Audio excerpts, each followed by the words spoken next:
Hello বন্ধুরা, দেখুন আমি তেল পেঁয়াজ ভাজছি। তারপর এদিকে চলে এসছে এরা আমাকে দেখাতে, মাম্মি দেখো আমরা শাড়ি পরেছি বলে। দুজনে ছুটি আছে তার জন্য মাস্তি করছে। এবার তেল পেঁয়াজ ভাজা হয়ে গেছে, টমেটো দিয়ে দিচ্ছি এখানে। টমেটোগুলো একটু ভাজবো লাল লাল।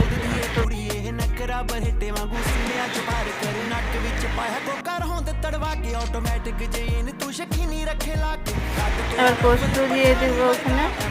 পোস্ত দিয়ে একটু নাড়াচাড়া করে নেব, একটু মাখা মাখা হলে নামিয়ে দিব।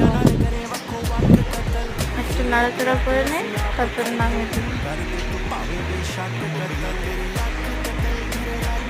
এবার তেল দিয়ে দেব, পাঁচফোড়ন দিয়ে দেব, আর গরম হয়ে গেলে ডালটা দিয়ে দেবো।